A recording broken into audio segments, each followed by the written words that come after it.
Giýçäş kardeşler, giýçäş ýurtdaşlar, esenlikler ogy diýili. Bugünem ýurtdaşlar kardeşlerimiz bilen bir araya gelip şöyle bir halkymyň üstünden oýnanjak bolýan ýa tarihde da oýnalyp gelýän bir meňzeş hereketler diýjekmi ýa bir sabotaj eylemlerimi çok hakda herkim öz düşünjesinden aýtsa, ýani bu Türkmen halkynyň inde oýun oýnamany hiç ýadamadylar da bolar. Käbirleri öz behbidine diýerler, käbirleri muhtyar işleýärler, käbirleri başga ýeriniň ýani uzakdaky özünden uzakda bolan ýa-da öz jellady bolan nähili diýen imperiýaller üçin hyzmat etmek potensiallar uly elýär-de. Ýani dowamlylygyny isleýärler şonu. Yani olaryň durmuşda ýaşap bilme, ýa-da özüni görkezme, ýa-da adam bolma, şahsiýet bolma hereketleri ýa-da duýgusy şol emäň üstünden geçýär ýani. Öz halkyna ziýan edip, başga bir imperiýa üçin öz halkyny gurban edip bilme hereketiniň üstünden özlerini şahsiýet duýup bilýärler. Şu hakda umumyň herkim öz düşünjesini aýdyp geçdi. Farahat kardeş buyur. O devam ediyorum beni. Selamun aleyküm kardeşler. Selamun aleyküm Türkmen vatandaşları. O değil. Giýçäş emmäňizi. Men üstada yankı aydın tema aydın bilýärde. Meni berdan men seňle görüşjek bolýan, uruşjak bolýan, toýryň söýji düşündirme meni Türkmeni. Men häzir berdan öňünden habar tamen şuň barýan, planjyň barýan. Hem görüşjek seň bilen diýip haýwat görüşdim. İşkimi töwüşmän sen men garşyma çykanda gözüň çykarmaň ýa 3 tane gördüň dogry maňa garşy. Şoňa ilke habar edýärler. Habar etdim ol öňünden aňardaky jenaş topar tane görmedimi? Halka garşy. Diýen ýerlerinde. Gizlinlikde, bilginlikde eder. Bu dilli uçuk bolýar, sözünden aýdyşyna belli de. Bu halka duzak bolýar. Onuň bu hereket etjek halk ilki bir gözüni açmaly, akaryny açmaly, düşünmeli, nämet bilen bilmeli, azyk altyapy bolmaly. İlki halk öz arasynda gürüňdeş geçirmeli. Aýaljak bolsa. Akaryny goýlaşdyrmaly, açyk gürlemäni öwrenmeli. Birekle gürleşmeli. Pahtalarda, toýlarda, tomaşalarda, bazarlarda köpçülik ellerini gürrüň edip, sonra gürrüň etdikçe hemme üst açylýanlar. Yüzüňi açylar, akranyňy açylar, gözüňi açylar. Diňe gürrüň etme, gürrüňden soň ol hereket etmeligini özünden belli bolýandyr. Onuň üçin biriniň çağırmak, gidelim şoň hogy şiýtlewellep, günwellep gidelim, baralym plan gerek. O diýmek gerek gelir. Şol öz aramyzda gürrüň etip başladyk. Şol hökmen bir şäherden bu hereketiň başlanyjydyr şol. Dogry, bu halkdan gorkýan jinaçy hökümet. Jinaçy teröristler gorkýan. Heýi Türkmenlerde sözüm bar. Ogry götü goşokdur diýen. Ola ogry. Ýa sen ogry bilen şonu aklap bolany. O gorkýan halkdan. Ona adam 5 adam jemlense şoň gözde gorkup onu bize millet, hemmekşe millet. Yani halk ne edip cemlenmeli, ne edip ayaklanmalı? Buna hükman yankaytışmalı, gürrüňleşmeli, oğunluklar olkurlaşmalı, beşikler olkurlaşmalı, patada, tuğurda gürrüň etmeli diňe. Giptigi sözde, gipti gürrüňde güýç wadyr.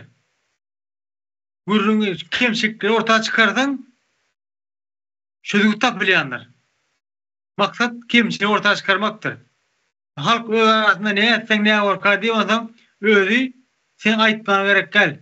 Gelin plan diýmene gerek gel. Birbirinin gözünden, ümdön anlarlar. Şu derece varyansa tek halk tayinler. Ay alt yapını diyor. Alın terör hükümet alın şunu deyip taşlak gidenle de alt yapı yok da diyor bir hareket ettirip bilecek yok. Ve dikdeni hedil şu vakit zamanlarım elbet doğru. Heyavi alt yapı yok. İlki öyleme geliştirelim, düşünelim. Öyle kimsiklemedi, dili getirelim. Ne Mehmet kim, ne Mehmet yok, ne yemiş biz beyle. İlki gurrun etmeliler. Gurrunda ulu güç çoğadır. Çoğalttıkça menden şu vatandaşlar sağ olun. Sağ ol kardeş. Yaşka kardeş buyur. Seni. Sağ olun sözü vereninize. Giç yaşı yurttaşlar.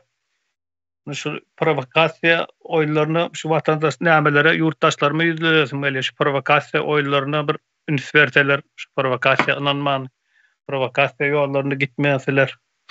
Sebabi aydylyan zatlarda ýa-ni bir hiç ýyly bir näme ýok ýa-ni bir yer suw reformasyny etmeli, palan etmeli, püsküdan etmeli diýip buların provokasiya näme oyunlaryny bir öň gidip gördük, başymyzdan geçti bilýäs. 2019-njy ýyl, 2020-nji ýyllarda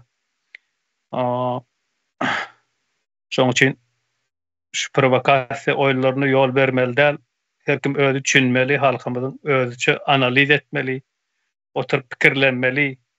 Şu aydylyan zatlar dogrymy, ýalňyşmy diýip. Şu provokasiya nämelerine ýollaryna halkymyz gitmesin diýjek bolýan şoň bir analiz etseler. Gysgaça şunu aýdaýyn diýdim. Şoň bilen sözüm jemläň ýene söz alır. Sağ ol. Kan kardeş buyur söz veresin. Assalamu kardeşler. Salam yurttaşlar, giç ýaşy hemmelere. Şu yurdun içinde bir zatlar etjek bolýarlarmy ýa bir zatlar etmäne synaşýarlarmy? Şoňa halkymyza bir ýene-de bir gezek duýduruş bereliň diýip nemetdik. Halk bu zatlary ýutmaly däl artyk. Bularym halky gaty kiç görýärler, ýa bir samsyk mı görýärler? Demok. Bu halky o ýere çagyr, bir ýere çagyr, mescide gel, oňa gel, muňa ber diýerler. Halkym öňküsýal däl. Gördük näçe ýyllap halky şöýdüp gorkutyp gelip otyrlar. Gorku propagandasyny oýnaýarlar da. Hem öňem boldy bu zatlar. Şoň üçin halk bu zatlary ýutmagyny artyk. Halkyň özü bilýändirindi, açan ayaklanmalygyna, nähili derejede bolmalygyna. Şoň üçin halkymyza da bizden bir duýduruş bolsun. Her kimiň çakyrlygyna barmaň. Özüňizi oda atma. Bulan nähili oyun oýnajagyny tek bilemiz ok. Nähili oyun oýnajak bolýarlar. Kimilär içeridekilerin özleri mettirýärler. Ama şunu unutmaň, halk biriniň sözü bilen ellerinde bir hiç bir ant yapsy ýa-da bir projesi bolmayan adamyň arkasından gidilmez. Onun üçin halkymyza da seslenmek isteýän oyuna gelmäň. Sağ ol. Gıtgaçık tutayım. Öyle kardeşlerim mümkünçülük olanlar nämelerini tözgelerini alsalar uzağım tutmalıyım bu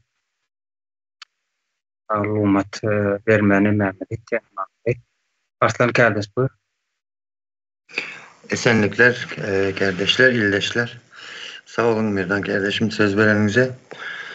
O mene şeyle düşünýän, yankı halkımızam şunça yıllap üstünden ağır durmuş kınçılık yaşadıp gelip onu hem Allah'ın boynuna koyup geliyotan adamlara bundan son kendi bir olanın o oyunlarına inanıp ya görüp indi dost kim düşmanlı kim onu tanıp başladı deyip pikir ediyen.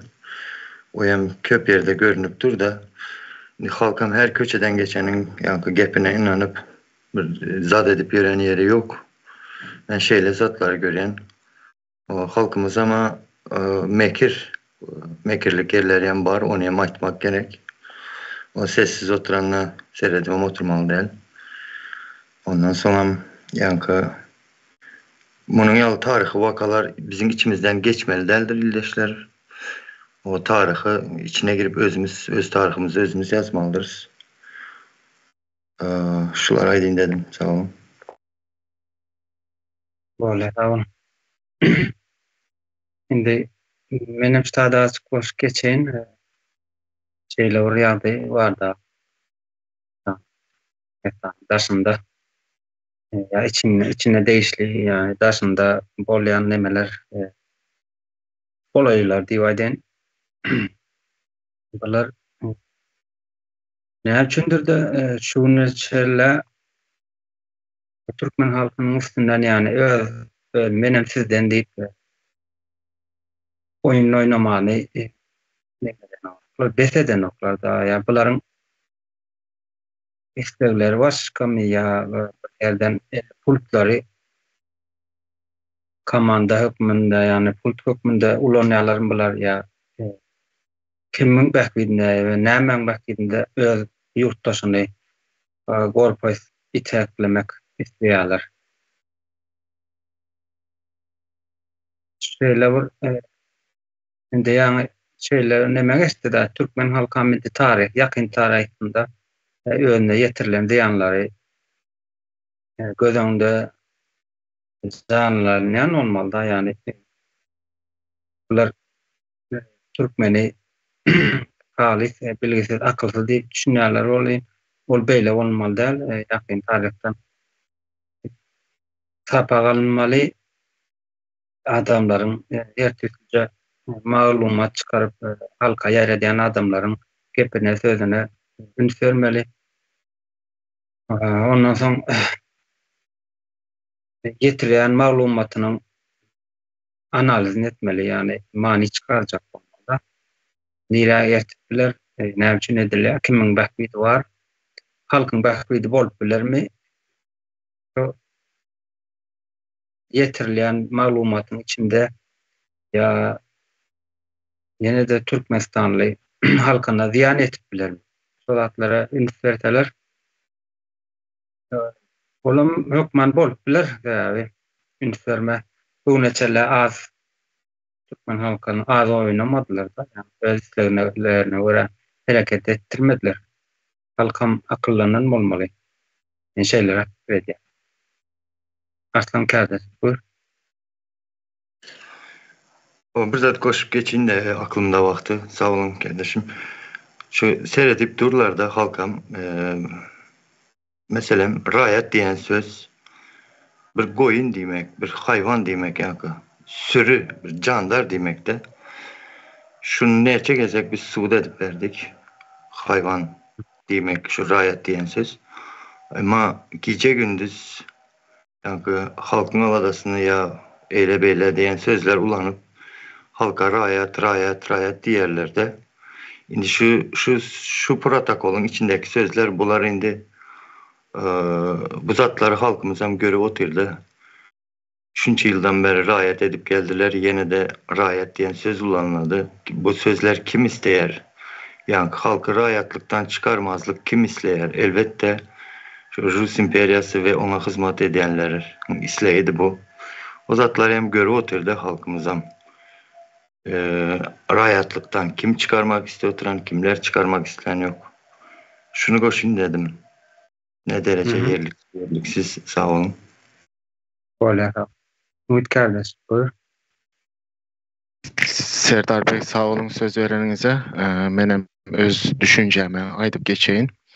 Birinci aytacak zadım näme şu halkın karşısına yurdun içinden bir daşından bir şöyle bir toparlar terör toparları halkın karşısına koyulan da indi Milli Halas Ediş Komiteti ondan sonra da kurucu meclis 7-24 ayakta kim eğer halkın karşısına provokasiya eylemler ondan soň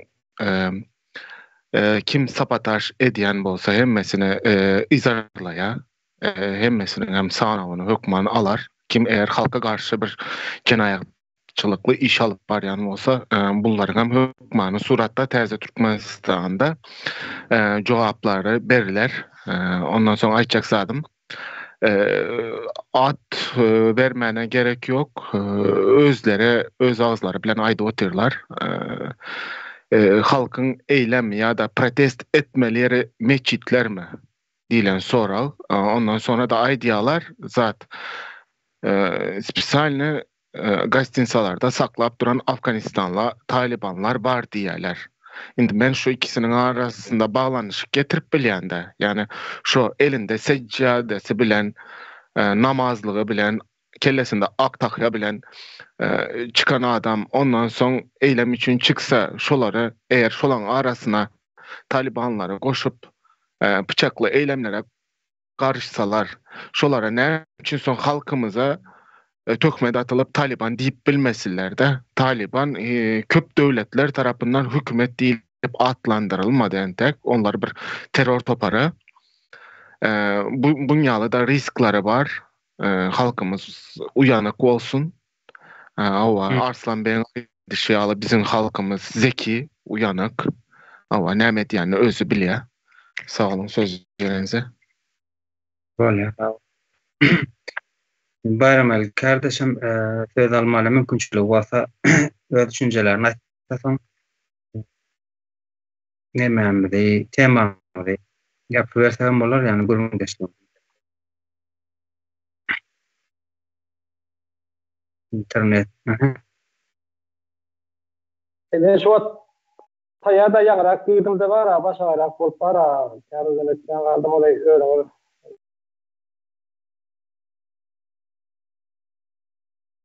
Böyle. Umit kardeş bu.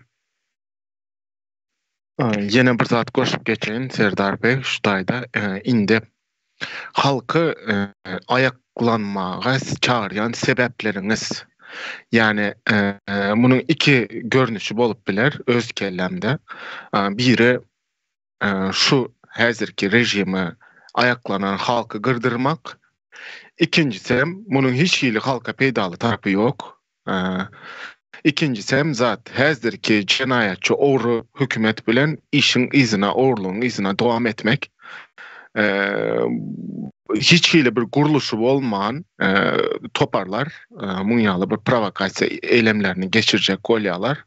Çünkü bunların hiç hili parahat beğenem aydıp geçişyalı, hiç hili bir guruluşu yok, hazinası yok, hiç sadı yok.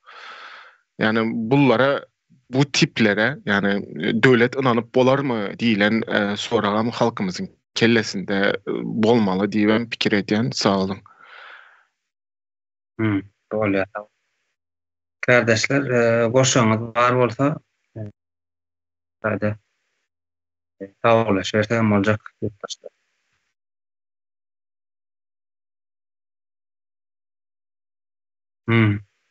Ne böyle kardeşler geliriniz için halkımıza devamlı bilgi vereniz için tanrı kazanın. Sağ olasın.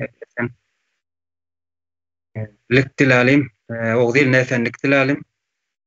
Sağ olun, sağ olun.